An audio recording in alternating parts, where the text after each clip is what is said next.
Hello students, मैं रितु सिंह, सहायक अध्यापिका गृह विज्ञान। अभी वर्तमान में राजकीय बालिका इंटर कॉलेज होशियारपुर में कार्यरत हूँ। आज हम लोग पढ़ेंगे home science class 10th। Last video जो था उसमें हम लोगों ने पढ़ा था कि जल क्या है और इसकी क्या उपयोगिता है, इसकी संरचना के बारे में। आज हम पढ़ेंगे कि इसके स्रोत कौन कौन से हैं और उनका क्या उपयोग है। जल जो है वो मानव जीवन का सार है, यानी कि जल के अभाव में हम कल्पना नहीं कर सकते। और जो अशुद्ध जल है वो कई सारे रोगों का कारण बन जाता है और लगभग मोस्टली ज़्यादातर स्रोतों से जो हमें जल प्राप्त होता है वो अशुद्ध ही प्राप्त होता है। और जैसे कुआं, नलकूप, इनसे हमें शुद्ध जल प्राप्त होता है। बहुत सारे ऐसे हैं कि इनसे भी हमें अशुद्ध जल प्राप्त होता है। तो जल प्राप्ति का जो मुख्य स्रोत है वो है वर्षा। वर्षा के रूप में जो हमें जल प्राप्त होता है तो उसको हम कुछ तो धरातल पर रहता है और कुछ गहराई पर सोख लिया जाता है। तो इसीलिए हम इसको दो भागों में विभक्त करते हैं, एक तो धरातलीय स्रोत और एक भीतरी स्रोत। यानी कि जो धरातल पर रहता है उसको हम धरातलीय स्रोत कहते हैं और जो सोख लिया जाता है उसको हम भीतरी स्रोत कहते हैं। धरातलीय स्रोत में है जो है मुख्य रूप से वो हमारी नदियाँ, तालाब, समुद्र, झील ये आते हैं। और जो भीतरी स्रोत हैं उसमें कुएं, ट्यूबवेल, झरने ये सारे आते हैं। अब हम पढ़ेंगे सबसे पहले वर्षा का जल। तो जो प्राकृतिक रूप से प्राप्त होने वाला जल है वो वर्षा का जल ही है। और ये जल जो है वो पृथ्वी की सतह से पानी जो बाष्पित होकर ऊपर उठता है तो ठंडा होकर जो पानी बूंदों के रूप में पुनः धरती पर गिरता है, यानी कि वर्षा के रूप में हमें वो पानी प्राप्त होता है। और इसकी जो विशेषताएं हैं कि ये जो है सबसे ज़्यादा शुद्ध होता है बाकी स्रोतों की अपेक्षा। लेकिन जब ये पृथ्वी पर पहुंचता है तो बहुत सारी इसमें अशुद्धियां मिल जाती हैं। पीने और भोजन योग्य भी रहता है, हल्का भी रहता है ये जल। अब जो है हम पढ़ेंगे कि वर्षा के जल का सबसे पहले धरातलीय जो स्रोत है, धरातलीय जल है, उसके बारे में। तो धरातलीय जल के अंतर्गत जैसा कि अभी हमने बताया था कि झील, नदी, तालाब ये सारी चीज़ें आते हैं। तो अब हम इसके विवरण जानेंगे, लॉन्ग में डिटेल इसकी जो है वो जानेंगे। तो सबसे पहले आते हैं हम नदियों के जल पे। भारत में जो है नदियाँ बहुत अधिक पाई जाती हैं और नदियाँ जो हैं वो जल की पूर्ति का एक साधन है और इसका उपयोग भी सिंचाई और विद्युत निर्माण आदि में किया जाता है। और नदियों का जल जो है वो एक दिशा के रूप में बहता है, यानी कि एक ही दिशा में बहता रहता है। अब इसकी हम विशेषताएं देखते हैं कि नदियों के जल की क्या विशेषता है। नदियों का जल जो है वो कुओं और बाकी स्रोतों से ज़्यादा शुद्ध रहता है और क्या कहते हैं तीव्र प्रवाह के कारण, मतलब इसलिए क्यों ज़्यादा शुद्ध रहता है क्योंकि इसका जो नदियाँ जो है लगातार प्रवाहित होती रहती हैं, जिससे क्या होता है कि जो भी गंदगी होती है वो आगे धीरे धीरे निकलती रहती है। तो इसलिए ये लगातार प्रवाहित होने के कारण और तीव्र प्रवाह के कारण जो है इसका जल वो है शुद्ध बना रहता है। और नदी का जल हल्का भी होता है और जो क्या कहते सूर्य की जो वायु की सूर्य की किरणें हैं वो इसके बहुत सारे कीटाणुओं को नष्ट कर देती हैं, तो इसलिए भी ये शुद्ध रहता है। देखते हैं ये जो है वो हमारी नदी है और नदियों के जो जल है उसके जो अशुद्ध होने के कारण हैं वो क्यों अशुद्ध होती है उसके बारे में हम जानते हैं। क्योंकि नदियाँ जो है ज़्यादातर स्नान व्यक्ति करते हैं या वस्त्र धोते हैं या जानवर को नहलाने या जो मृतकों की अस्थियां जो होती हैं उनको प्रवाहित करने से भी अशुद्ध हो जाती हैं। और नदी के किनारे बहुत सारे वृक्ष, पत्तियां यदि रहते हैं तो वो भी लगातार गिरते रहते हैं और उसको अशुद्ध बना देते हैं। और कई सारे शहरों और कारखानों में गंदी नालियाँ जो हैं तो उनका भी जो अशुद्ध जल है वो नदियों में बहा देते हैं। अब हम जानते हैं कि जो नेक्स्ट है कि नदियों के जल को दूषित होने से कैसे बचाया जा सकता है। तो हमें ना तो इसमें कोई गंदगी बहानी चाहिए, जो सीवर का पानी है, ये सारी चीज़ें, नदियों के आसपास के जो घाट हैं उनको साफ़ सुथरा रखनी चाहिए। और क्या कहते हैं, जो भी वृक्ष हैं उनको बहुत ज़्यादा समीप नहीं हो, और ना ही कि वो मृतक की अस्थियाँ हमें बहानी चाहिए। तो ये अगर सारे काम नहीं हम करेंगे तो नदियों का जल हमारा शुद्ध रहेगा। अब जो है हमारा वो है तालाब का जल। तो अब हम देखते हैं जो हमारा दूसरा स्रोत है वो तालाब का जल।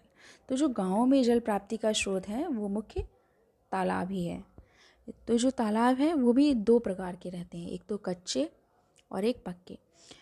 और बहुत सारे गांव में यानी कि ग्रामीण क्षेत्रों में जल प्राप्ति का साधन तालाब है। तालाब में भी वर्षा का जल एकत्र होता है और तालाब का पानी भी अशुद्ध रहता है।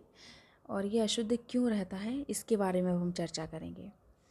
पहला तो ये है कि तालाब में नहाना, कपड़े धोना, पशुओं को पानी पिलाना, नहलाना, और जो ग्रामीण क्षेत्र है उसमें जानवर भी जाकर तालाब में बैठ जाते हैं, और घर की जो नालियाँ हैं उनका भी पानी तालाब में जाता है।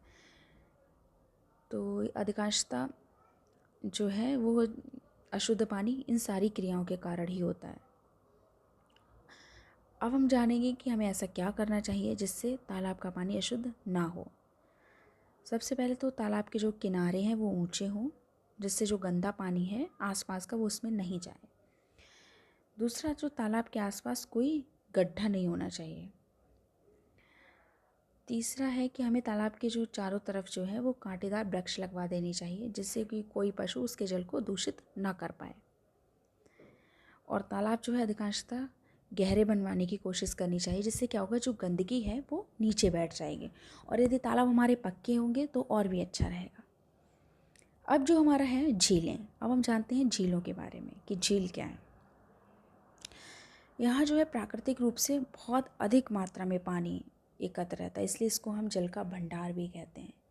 झील जो है वो एक स्थिर भाग होता है जिसके चारों तरफ स्थलखंड रहते हैं, यानी कि जल का वह भाग जो स्थलखंडों से घिरा रहता है, तो उसको हम झील कहते हैं। और ये भी दो प्रकार की होती है, एक तो प्राकृतिक झील और दूसरी जो है हमारी वो है कृत्रिम झील। जैसा कि आप देख रहे हैं, ये जो है वो हमारा तालाब है। अब हम नेक्स्ट उसमें आते हैं। अब आप देखेंगे कि हमारी झील कैसी होती है। ये जो है वो हमारी झील है जो चारों तरफ से घिरी हुई है। अब हम पढ़ेंगे जो हमारे जल के भूमिगत स्रोत हैं उनके बारे में।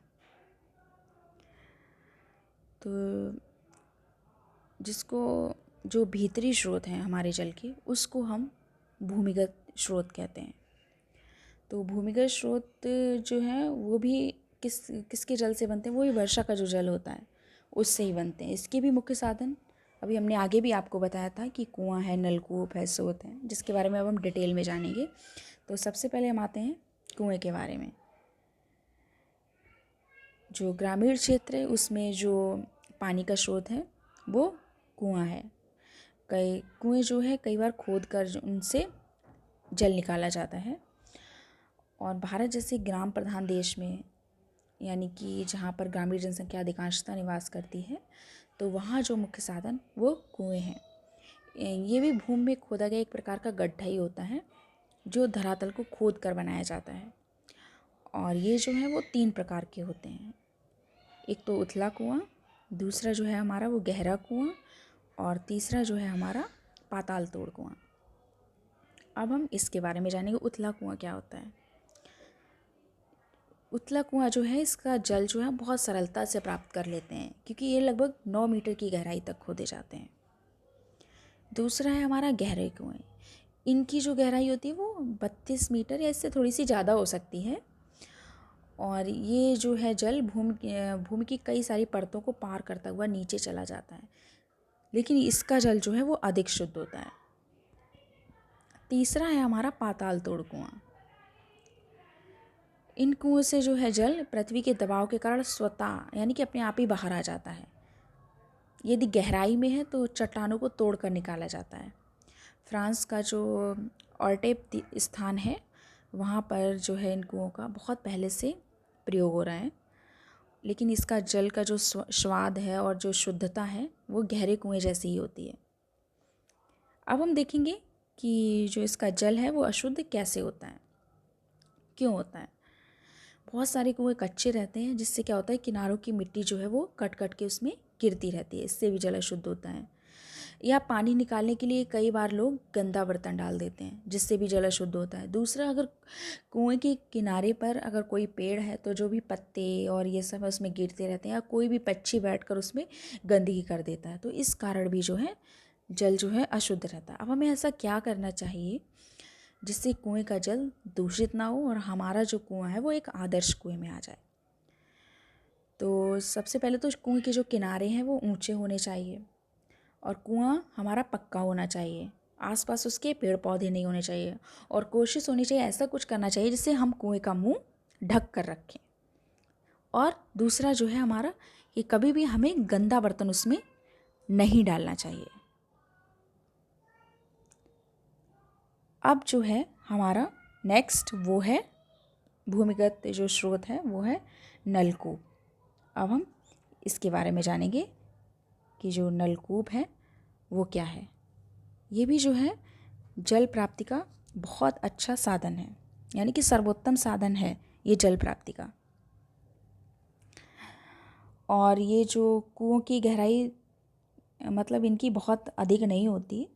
इनका जो निर्माण है वो बोरिंग मशीन के द्वारा, यानी कि बोरिंग मशीन से हम भूमि के अंदर छेद करते हैं और उसमें एक पाइप डालते हैं, और पाइप को हम कहाँ तक पहुँचा देते हैं, जल स्तर तक। और उसके बाद हम उसमें खींचने के लिए हाथ का पंप या कुछ भी बिजली का मोटर प्रयोग कर देते हैं जिससे पानी को ऊपर लाया जा सके। और पेयजल के प्राप्ति जब इनसे की जाती है तो ये गहरे खोदे जाते हैं जिससे क्या होता है कि बहुत कम अशुद्धियाँ आती हैं, हमें शुद्ध जल प्राप्त होता है। और ये जो है वो सबसे उत्तम साधनों में आता है, कुआं जो है वो हमारे सबसे उत्तम साधनों में आता है। अब हम पढ़ते हैं जो हमारे स्रोत हैं या स्रोत हैं।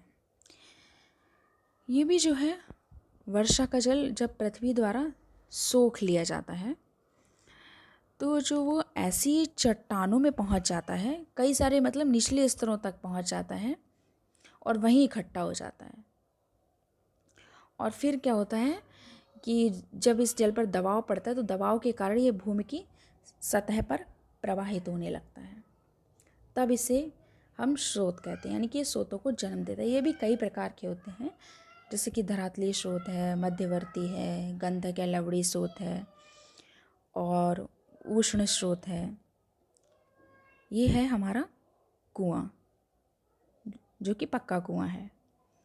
ये हमारा है नलकूप जिसको हम पीने के काम में भी लाते हैं, पानी जो हमारा पिया जाता है। और दूसरा जो है जिसको हम सिंचाई के काम में लाते हैं।